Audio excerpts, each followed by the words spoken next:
E eu comentei que quando nós estamos de bom humor, nós tendemos a ser mais criativos. E aí tinha aquela ideia de que nós temos dois hemisférios no cérebro, o hemisfério direito e o hemisfério esquerdo. E aí costumava-se dizer que o lado direito, o nosso hemisfério direito, era responsável pelas nossas emoções, pela nossa criatividade. E o nosso hemisfério esquerdo era responsável pela nossa razão. Então, razão e criatividade. Era assim que se pensava. Então, quando se dizia que o hemisfério esquerdo era racional e o hemisfério direito era emocional, essa informação estava incompleta, que foi descoberta depois com estudos mais aprofundados do cérebro. Por exemplo, eu falei sobre criatividade. Então, onde fica a região do cérebro criativo?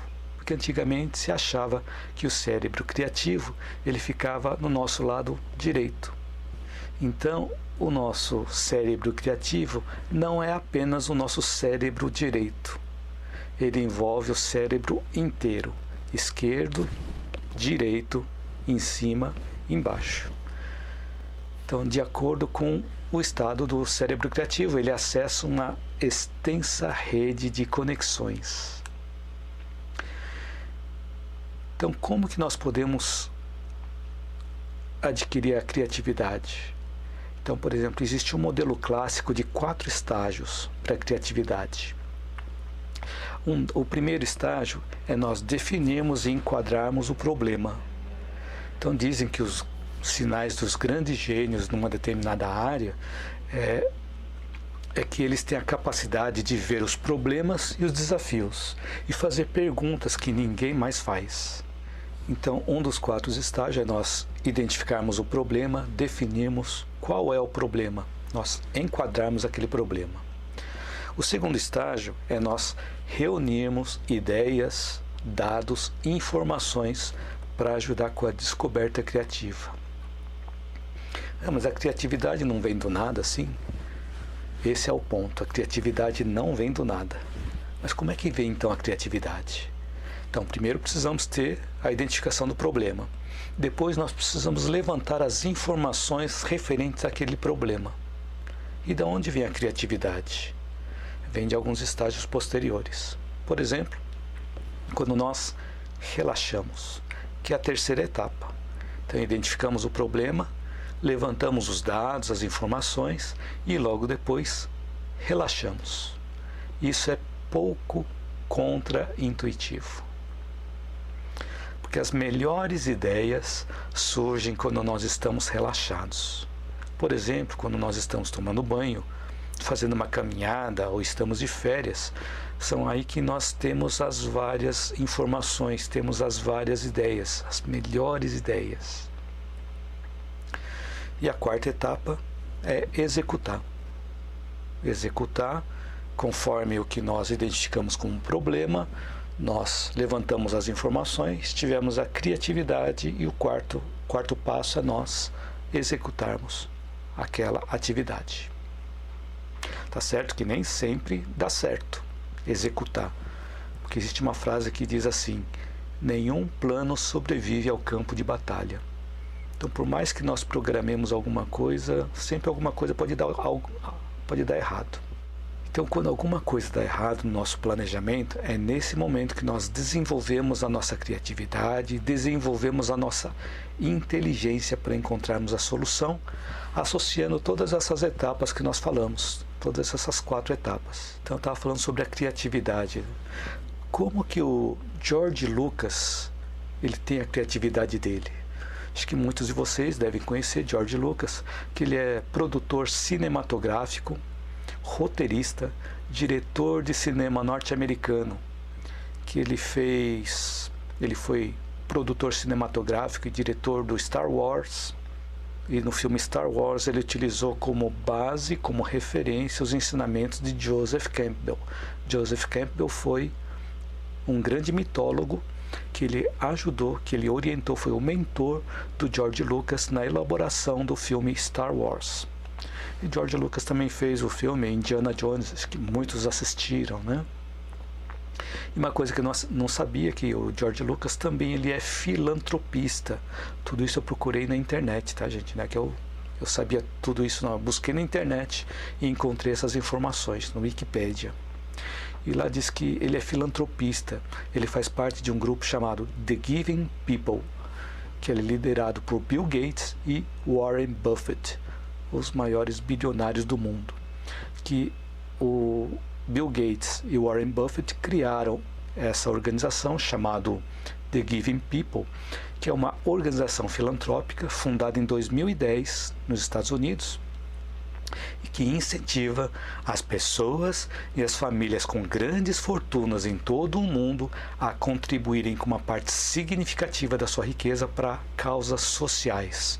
Uma coisa bacana, né? Então, voltando ao caso de George Lucas.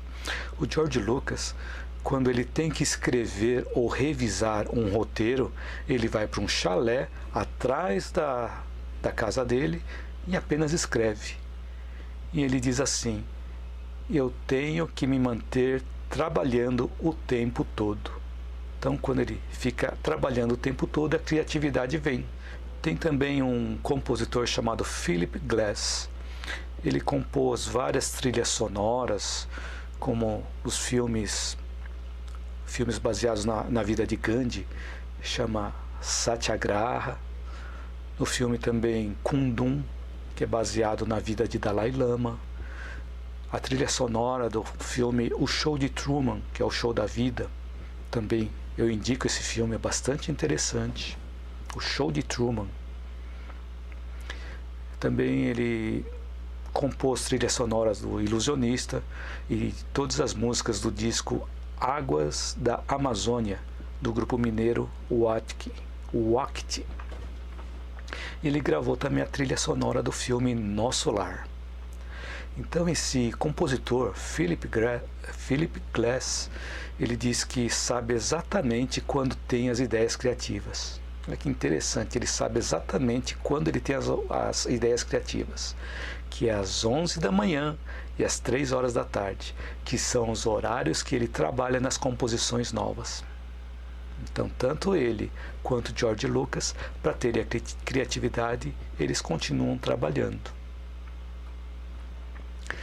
E tem um caso interessante também da Adrienne Weiss, que ela é responsável, ela trabalha na área de criação e reformulação de marcas e logotipos. E essa informação eu peguei nesse livro aqui, nesse livro O Cérebro e a Inteligência Emocional, Novas Perspectivas. Fala que ela foi solicitada a montar o logotipo de uma cadeia global de loja de sorvetes chamada Baskin Robbins, que ela é famosa por ter 31 sabores de sorvetes. Então ela diz que no meio da noite ela acordou depois de um sonho, onde ela viu o nome Baskin Robbins, onde as curvas do B representavam o número 3 e a perna do R representava o número 1. Eu fui até na internet procurar Baskin Robbins e é isso mesmo que está escrito.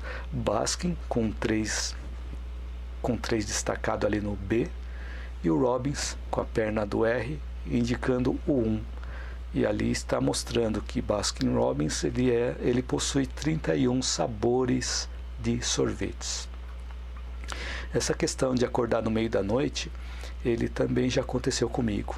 Acho que eu já contei em algum outro vídeo meu, onde eu estava fazendo um projeto de faculdade e eu tinha lá os circuitos eletrônicos na bancada, e só que aí eu estava fazendo esse projeto, em um determinado momento eu não conseguia mais sair do lugar. Eu não conseguia mais pensar também. Aí eu resolvi dormir.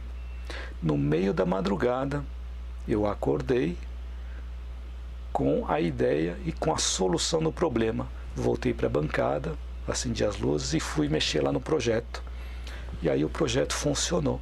O que estava montado, o circuito elétrico que estava montado lá, eu consegui resolver o problema através dessa intuição que tive durante o sono, e assim consegui resolver o problema. Então eu entendo muito bem o que essa pessoa, a Adrienne Weiss, ela fez com Baskin Robbins com o número 31. Foi o que aconteceu comigo também.